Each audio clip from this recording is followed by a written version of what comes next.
मधुमेह, देखिए मधुमेह को जो है गांव की भाषा में शुगर भी बोलते हैं या चीनिया रोग कहते हैं। अमूमन ऐसा माना जाता था कि पहले ये उन लोगों को होता है जो बहुत ही आराम तलबी होते हैं या पारिवारिक होता था, ऐसा मानते थे। मगर अब ऐसी स्थिति नहीं है।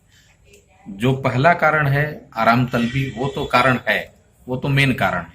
लेकिन पारिवारिक पृष्ठभूमि में पहले से हो और तभी होगा, ये जरूरी नहीं है।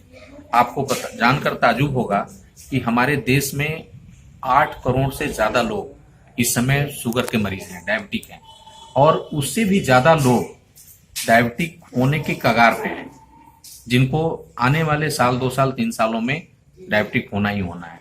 तो ऐसी स्थिति है जहां हमारी 130-35 करोड़ की आबादी है। ऐसे में 15 से 20 करोड़ की संख्या अगर मधुमेह की होगी तो आप सोच सकते हैं क्या भयावह स्थिति हो सकती है। पूरा वर्ल्ड ये मान रहा है कि मधुमेह के मामले में भारत जो है मधुमेह की राजधानी बन गया है। तो इससे सावधान रहने की आवश्यकता है। सर, ये भारत में मधुमेह बढ़ने का क्या कारण है? अन्य देशों की अपेक्षा भारत में जो मधुमेह बढ़ रहा है उसका क्या कारण हो सकता है? देखिए, जो मुझे कारण अब तक स्पष्ट लगा है कि कहीं ना कहीं पहले हम ग्रामीण जीवन शैली को पसंद करते थे जी। और किसान खेती, इसमें बहुत ज्यादा रुझान रहता था और हम काम भी करते थे। आज इस तरीके से कह लीजिए कि जो चेंजेस आए हैं, जहां कोई भी व्यक्ति मेहनत नहीं करना चाहता, शारीरिक श्रम कम करना चाहता है, लाभ ज्यादा उठाना चाहता है, तो कहीं ना कहीं शारीरिक श्रम का अभाव हुआ है, पहली कारण। दूसरा जो कारण है, भागम भाग की जिंदगी में हम दूसरे देशों से, दूसरे लोगों से जो तुलनात्मक स्टडी कर रहे हैं, और ऐसे में हम भी अपने पूरी जीवन को भागम भाग में बिताने की कोशिश कर रहे हैं। इससे जितना तनाव लेना चाहिए उससे कहीं कई गुना ज्यादा हम तनावग्रस्त रह रहे हैं। और उनके यहाँ ये है तो देखा देखी में हमारे पास भी ये होना चाहिए, ऐसे शादी विवाह में इतना वो खर्च किया तो हमें भी इतना खर्च। कहीं ना कहीं हम अभी बेवजह की प्रतिस्पर्धाओं में लिप्त हैं और स्ट्रेस ले रहे हैं। तो जो मुख्य कारण है वो सेडेंट्री हैबिट है, शारीरिक श्रम का अभाव है और स्ट्रेस है। और कहीं ना कहीं हमारे देश में, मैं कहना चाहूंगा आपके दर्शकों से और अपने देश की सरकार से भी अपील करना चाहूंगा, बहुत सारे बेवजह के बवाल जो है अभी भी हमारे देश में लोग कर रहे हैं, और चाहे वो जमीन के मैटरों को लेकर के हो और तमाम चीजों को उलझा करके कोर्ट कचहरी का में लगा करके उलझा के फंसा के 10-10 साल, 20-20 साल, कहीं ना कहीं इस तरह के जो लैकुने हैं जिसकी वजह से जो है हमारी जो आम जनता है वो बेहद परेशान हो रही, छोटे छोटे कामों के लिए भी बेहद परेशानी में रहती है और कई कई साल का वक्त लग जाता है। ये भी मैं मानता हूं कि ये बहुत बड़ा स्ट्रेस का कारण है और तनाव का कारण है, और तनाव से जिंदगी कहीं ना कहीं हर तरह से प्रभावित होती है। वो केवल मधुमेह ही नहीं, और भी तमाम तरह की बीमारियां आती हैं। सर, तो मैं ये जानना चाह रहा था कि मधुमेह बढ़ने से आंखों में भी दिक्कत सुनने में आती है। हाँ, तो बहुत अच्छा सवाल किया आपने। सिर्फ आंख ही में नहीं, आंख की रोशनी तो कम होती ही है, शरीर का कोई अंग ऐसा नहीं है जिसपे इसका दुष्प्रभाव न पड़ता हो, चाहे वो लीवर है, किडनी है, हार्ट है, हमारी नसें हैं, इवन जोड़ है, diabetic arthritis, diabetic neuropathy, diabetic nephropathy, ये सब बहुत सारे ऐसे हैं जो मतलब शरीर का कोई ऐसा अंग ही नहीं है जहां इसका दुष्प्रभाव ना हो। और डायबिटिक पेशेंट 5 साल, 10 साल, 8 साल, 12 साल जाते जाते पता चला कि गुर्दा खराब हो गया, फिर डायलिसिस करा रहे हैं, तो हार्ट में गड़बड़ी आ गई। ये सब बहुत सारे कॉम्प्लिकेशंस हैं। रोशनी बहुत तेजी से घटने लगता है, कट्रैक्ट बहुत तेजी से बढ़ने लगता है, तो बहुत सारे कॉम्प्लिकेशंस हैं। इसको कंट्रोल में रखना बेहद जरूरी है। सर, प्रायः देखने में आ रहा है, इधर नए केसेस मिल रहे हैं, जो गर्भवती महिलाएं हैं जी। उनके अंदर भी शुगर बढ़ जा रहा है जब वो प्रेग्नेंट होती हैं, ड्यूरिंग प्रेगनेंसी। जी, तो जी। वो क्या होता है, वो क्यों हो जाता है? देखिए, प्रेगनेंसी के दरमियान शुगर बढ़ने के 2 कारण मुख्य होते हैं।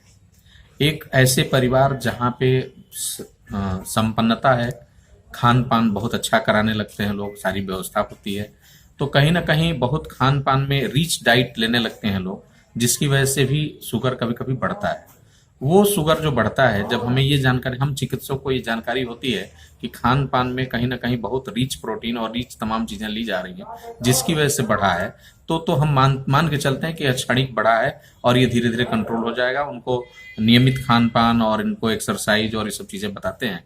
दूसरा जो कारण है, कभी कभी जो वो कारण है वही जो मैंने अभी आपको बताया, स्ट्रेस, तनाव। अगर तनाव की वजह से होता है और इन सब चीजों की वजह से होता है तो वो लंबे दिनों तक रह सकता है। और ऐसा देखा गया है कि गर्भावस्था के दौरान बीपी का बढ़ना, शुगर का बढ़ना, और कभी शुगर नहीं था शुगर आ गया, इस तरह की चीजें मिलती हैं प्रेगनेंसी के दौरान। ये चीजें अगर बहुत अच्छे से मैनेज की जाए तो कंट्रोल हो जाएंगी परमानेंट और पूरी तरह से ठीक हो जाती हैं। और कुछ दिनों बाद कभी कभी ऐसा देखने को मिलता है कि प्रेगनेंसी के बाद भी ये कंटिन्यू करती हैं। कुछ लोगों में इम्प्रूव कर जाता है और कुछ लोगों में फिर ये फर्दर कंटिन्यू कर जाता है। सर शुगर जो बढ़ता है वो किस उम्र में ज्यादा इसका प्रभाव देखने को मिल रहा है, हमें देखिए, क्या जो करना चाहिए इसके बारे शुगर, में एक छोटा जी सा हमारे जी, दर्शकों को आप बताएं। बिल्कुल बिल्कुल, बहुत अच्छा सवाल है। अमूमन जो इसका जो पहले तो ये माना जाता था कि ये उम्र दराज लोगों को सिर्फ होता है, मगर आज ऐसी स्थिति नहीं है। आज ये स्थिति है कि करीब 30 साल से ऊपर के लोगों में अक्सर आपको देखने को मिलेगा। और जो जो सबसे कॉमन एज है वो है लगभग 40 से लेकर के 50, 55, 60 साल का उम्र। 55-60 की उम्र के बाद बहुत कम ऐसे सुनने को मिलता है कि उनको शुगर अमुक व्यक्ति को हो गया। वो उसके रीजन कुछ और हो सकते हैं जो होते हैं। जो कॉमन जो एज होता है वो होता है 35 से लेकर के और 50 के बीच में। सर शुगर के लिए होम्योपैथिक में क्या इलाज है?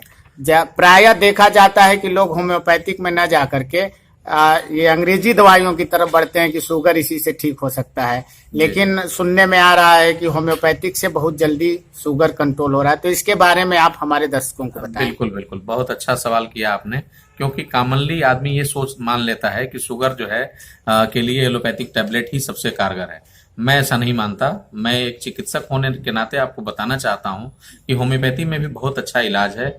आज बहुत सारी ऐसी दवाएं हैं जो आपके शुगर लेवल को पूरी तरह से कंट्रोल कर सकती है, और कभी कभी बहुत सारे केसेस में पूरी तरह से ठीक भी हो सकता है। लेकिन हाँ, ये जरूर है कि अगर लंबे दिनों से शुगर का मर्ज है आपको, तो वो कंट्रोल में रखा जा सकता है, चाहे वो एलोपैथिक दवा हो या होम्योपैथिक दवा हो। होम्योपैथिक में आपको ये सुविधा रहेगी कि एक तो होम्योपैथिक दवा आपको कोई नुकसान नहीं पहुंचाएगी, कोई साइड इफेक्ट नहीं डालेगी। पता चला आप तमाम टैबलेट खा रहे हैं और वो धीरे धीरे करके आपके किडनी और तमाम अंगों पे नुकसान पहुंचा रहा हो, इससे आप होम्योपैथिक इलाज में बच सकते हैं।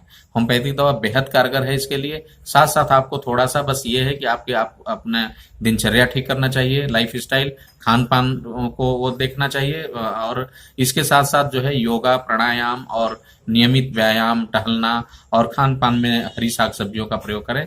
साथ साथ होम्योपैथिक दवा खाएं, बिल्कुल पूरी तरह से कंट्रोल किया जा सकता है होम्योपैथी से भी। होम्योपैथी में भी बहुत ऐसे मदर टिंचर जैसे जामुन से बना हुआ सिजिजियम जम्बोलिनम, इसी तरह से एक मेडिसिन आता है सिफ्लेंड्रा क्यू, इसी तरह से एक मेडिसिन आती है आयरिस वर्सिकोलर क्यू, एसिड फास करके एक दवा है, लाइकोपोडियम, शायद आप नाम सुने भी होंगे। तो acid phos, lycopodium, syzygium jambolanum, urtica urens Q, cephalandra Q, इसके अलावा यूरेनियम नाइट्रिकम करके हमारे यहाँ एक दवा है, टैबलेट फॉर्म में आती है।